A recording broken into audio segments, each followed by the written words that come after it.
Hey, what's going on, y'all? I'm back with episode 3 of Only You. I'm feeling way better than I was last time.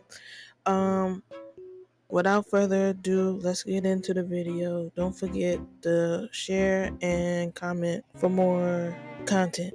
Let's get into it. We back at the scene of the incident that happened previously. Ayla is explaining to Tawan that this innocent man is her maid's son, Mick, and isn't a threat, but a fan that buys her stuff. I'm like, I ain't even gonna blame Tawan because she just doing her job, but damn, I know mans need an EMT or something because she didn't hesitate. Anyway, Tawan tries to help Mick, but he doesn't want no smoke and dips. Ayla helps Tawan understands that she has different types of fans, and whatever way they choose to support her, it means the world to her. Tawan gets all that, but wonders about the individuals who harass and send horrible things to Ayla. Ayla understands that also because she's gotten bloody dolls and death threats, and chose to look inward to see if she had hurt anyone in the past. But she knows she never hurt anyone. Like, I feel for Ayla here because she constantly has to monitor herself, making sure she isn't harming people, whether it be intentional or not. Meanwhile, people couldn't give a damn what other folks do or say to her and in general. So I really do feel for Ayla in this moment. But anyway, Tawan says what I was thinking. Ayla most likely ain't hurt nobody. And them bitter bitches are out to do harm to her. Next, we're in rehearsals with Ayla when Kim, or aka Yam in this series, shows up praising Ayla's new song. Ayla is surprised because the team wasn't done mixing and mastering the song, so how the hell she listened to it? Yam switches up and recalls that they haven't finished the song and says she's her number one fan and asks to listen to the song anyway. I call BS, but sure, we gonna give you the benefit of the doubt, Yam. I don't trust you, but I ain't got enough evidence yet. Yam lets Ayla get back to rehearsing and she'll rehearse in the afternoon. Ayla says, nah, it's cool. You can start now. I'll leave. Yam declines because Ayla's the number one artist while she's just a minnow. Ayla's like, girl, go ahead. I'm scheduled to be in the booth anyway. We in the booth now, and Ayla gets notified that she got a scheduled visitor waiting for her. And that visitor is Katu, all grown up. Oh my gosh. She still has the same energy, y'all. Her and Ayla are excited to see each other when she notices Tawan. She's shocked that it's really her and hopes that she's doing well. Tawan says she's fine and asks how Katu's been, but she says it really robotic and stiff because she's on the clock. Katu is now a flight attendant. She reminds Ayla that she owes her dinner for her birthday. Ayla is perplexed because Katu is always flying, so it's a bit hard to line up their schedules. They're heading out the building when someone is watching them, snapping pictures of them in a car. Tawan spots the guy, and the team quickly rolls up on him. I swear that was the same car from the previous episode when Ayla got off work and went to her house, and we saw the same car that was sitting out there parked in front of Isla's home. But I don't know. They pull him out the car and take his camera to look through it. And he isn't a fan, but a paparazzi. Tawan tells Ya to handle it and corresponds with Isla's team. Ayla is walking with Tawan to the van when someone on a moped scooter tries to throw acid on Ayla, but was unsuccessful because Tawan blocks it with a garment bag.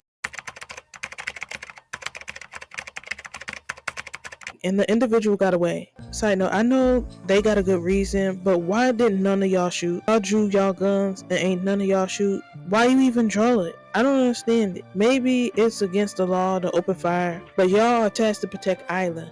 And if Tawan's reaction time wasn't impeccable, she would have been harmed. But what do I know? I'm not a gun owner for a reason. Tawan is injured during the attempt, and Ayla is overburdened by the realization Tawan is hurt. Tawan insists that she is fine and that it was nothing. They have a moment. Al comes over and dresses Tawan's hand. Katu is wanting to know how they are. Ayla wants her to go home, most likely because she don't want her to be a target also. But Katu is like, nah, I'm worried about you. Ayla again tells her to go home and she'll call her when Yam walks in from nowhere and asks if Ayla was really fine. I'm like, how does she look good? She clearly rattled by the incident that just took place. Ayla says she's fine and that Tawan saved her. She's gonna take her to the hospital. Now we skip to Tawan at the hospital and she gets seen by doctors. Turns out it wasn't that bad because the wound was dressed well, according to the doctors. Tawan's wound should get better in a few days. Meanwhile, Nana is looking into the moped license plate. Tawan tells Ayla that in a few days she'll have more people take care of her. That's not a problem for Ayla at all because Tawan can rest then. However, Tawan will still be there. Typhoon and Ya know that this is against the rules, and Tawan shouldn't be doing this and doesn't understand why she won't just rest because it's mandatory. When you're hurt, you rest. The whole thing seems fishy and off to them. They roll up to the crib and the team does a sweep of the interior to ensure it's safe. Ayla asks Tawan to go get some rest. The team also wants her to get some rest and assures her Ayla will be safe. Tawan does just that, but makes sure she keeps the strap or toaster under the pillow. She then reminds the team that Rule 27 is in effect, not including going out. If that is the case, they gotta get Tawan because she's counting on them. Ayla gets Tawan's meds and wants the team to make themselves at home. And she'll order them food. They like, nah, it's better if we place the order because they can guarantee that the food is safe. Nana asks what she wants to eat. Ayla, in return, asks what Tawan's favorite food to eat is because she'll eat whatever Tawan's eat. Typhoon says Tawan loves everything. Isla's like, order 2 or 3 sets, please. Then goes upstairs to Tawan to give her her pajamas and meds and tells her if she need anything to call her. Side note, I like that. Not a similar line from last episode. They cute for that and whatever. But back to them. Ayla is now downstairs ordering a bunch of shit off the tablet. Ayla wants to know if they want something. Nana says it's a lot and they might not be able to finish the food. She says she ordered a lot just in case. Plus, she doesn't know what Tawan likes. Typhoon tells her Tawan eats everything. Ayla hears that, tells them, come sit down, and Ya is like, we better not since we're on duty. Claps for them for not having Ayla mess with their employment. Ayla is insistent that it's okay to sit and chat. They don't budge at all. Ayla then lets it be known that she was Tawan's underclassman in high school. Nana and Typhoon breaks and goes to the couch, wanting to know all the details. Ya soon follows after them. Nana's like, y'all known each other since high school? Ayla is shocked Tawan never told the team. Ya said they asked, but Tawan said they knew each other a long time ago. Ayla confirms, 8 years to be exact. Since they took the bait, Ayla switches back to ordering food and asks what she should order for Tawan. Nana knows Tawan loves noodles. Ayla hears that and orders a bunch of different noodle dishes. The way I would do the same thing too. Have the people that's closest to her figure out what she likes and enjoys. That's the best choice. Ayla claps for you because I will do the same. Ayla is lucky Tawan agreed to be her bodyguard. Ya is like, we confused because she ain't been accepting personal protection detail aside from heads of state who worked with us before. Typhoon agrees and adds, we usually change personnel or would give you a new team since Tawan is injured. But instead of that, she just added us. So your case got to be very important to Tawan. I was like, well, she did promise to take care of me and doesn't want to fail. Ya confirms by saying Swan is a strict perfectionist that doesn't want mistakes to happen. I'm like, shit, we seen that from the 2 previous episodes that she ain't playing when it comes to this bodyguard shit. Ain't no room for error in her mind. Ayla is now wondering how they started working for Tawan. Typhoon says he's top of his class in the military. Navy SEALs to be specific. Nana was a nerdy kid who wrote code, and someone recommended Nana to Tawan since she was looking for someone to head the IT department, and eventually got lured into the bodyguard position. We love women in STEM. Believe it or not, I almost did a cybersecurity job. I attended a job fair, and anyway, enough about me. They inform her Tawan lived in Hong Kong for a long time. She speaks Chinese. Nobody would believe she's Thai. And side note, I love how they added Ling's background into the character she's playing, because I seen somewhere in passing her saying she's not Thai.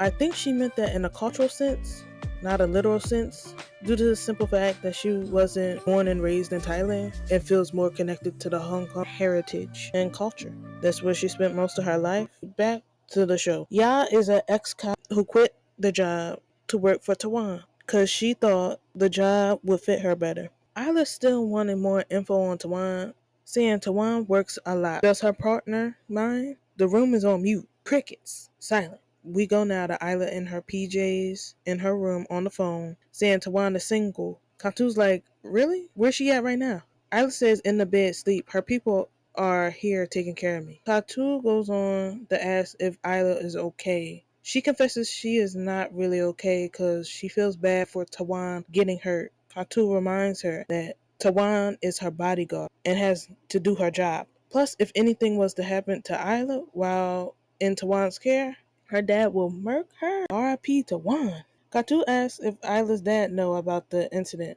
Ayla's like, of course not. If he did, he'd make her go back home and live with him. Katu says at least she's unharmed, so Ayla's dad probably won't do anything to Tawan. Ayla is still overwhelmed because she's happy to have Tawan around again, taking care of her. But when she sees her get hurt, she doesn't want her in harm's way. Katu tells Ayla to get it together and focus. Tawan agreed to take on this job, taking care of you. Ayla responds saying, but I'm worried about her.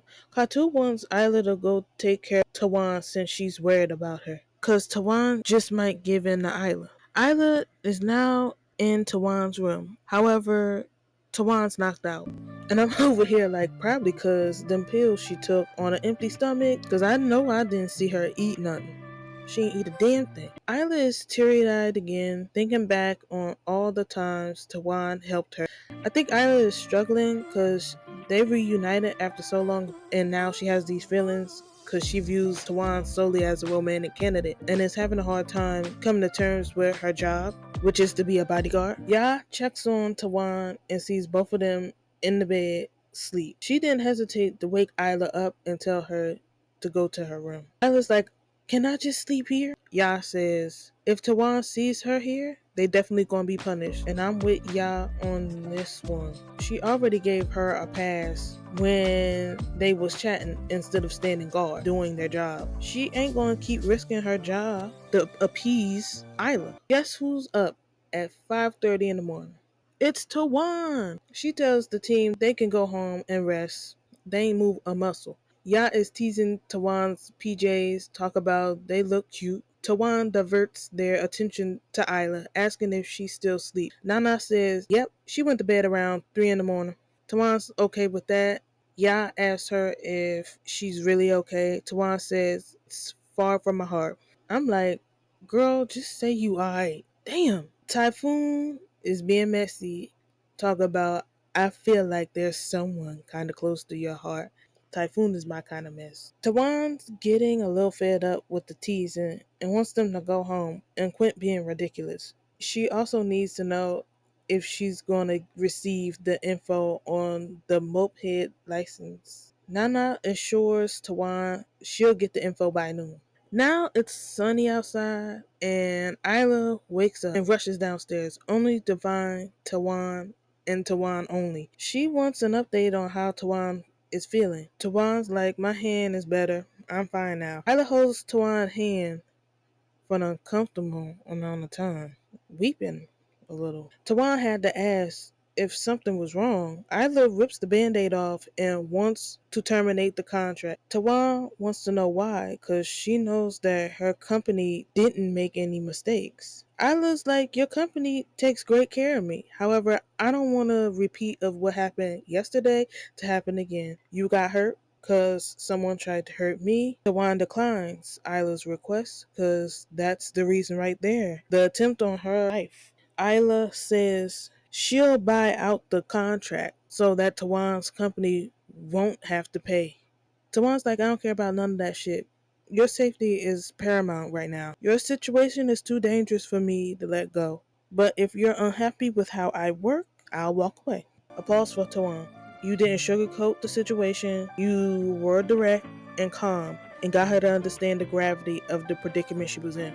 Ayla is sorry and doesn't want Tawan to leave her again and only want to terminate the contract, not to stop knowing Tawan. Tawan's like, don't cry. Stop being a crybaby. She not going anywhere. Ayla stops crying eventually and then wants to get something to eat. Now she goes to the fridge to eat the leftovers from last night, but ain't no leftovers. Tawan tells her Typhoon took all of them. She's bummed now because that was the food she ordered for Tawan. Ayla decides to make her signature dish. Tawan, being messy, says, will it actually be edible? Y'all, I'm over here like, why there's a bit of comedy in this? I thought it was supposed to have elements of romance and drama. This is a fucking romantic dramedy. Romance, drama, and comedy.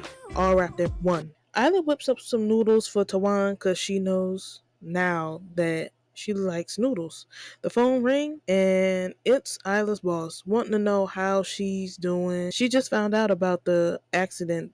She asks Ayla if her dad knows. She says not yet. She doesn't want her boss to tell her dad because she doesn't want him to worry. Boss says, alright, we looking through the security footage with Tawan's team and we get the people responsible for this. And BT Dubs, you can take a break from work. Tick will give you the new schedule. I'm like, W boss, but the company that employed Ayla should have had security guards inside the office and outside the office. But they'd get better eventually. Boss wonders how Tawan's doing. Ayla says she's okay. Boss wants Ayla to tell Tawan that the medical bills will be taken care of. The call ends and Ayla knows her boss is chewing them hoes out at the office right now. And she's right. The boss is pissed and got to know how they let something like this happen in front of their own building and how they will face the public if something like this happens to another artist. And if the company can't keep the promise that they made to protect the artists and take good care of them, she'll just shut the whole company down. Again, no objections from me. I'm with boss right now. It'll suck that the people will lose their job, but I'm with boss. But back to the actual story. Tawan's like, you don't have to go in the office today. Alice says, I expect to be off for a few days. And that's where episode 3 ends. This was an action dramedy episode, y'all. I was a little shocked that Tawan bounced back so quick from the injury. I would have needed at least 5 to 10 business days to recover. Ayla and her never-ending tug of war with her heart and Tawan's job is showing a little bit, but I think it's going to continue to bother her until she implodes. And Yam is a op. It's the end of the video, y'all. Thanks for clicking. I'll be back with more. Like and share the video. Be safe. Later, y'all.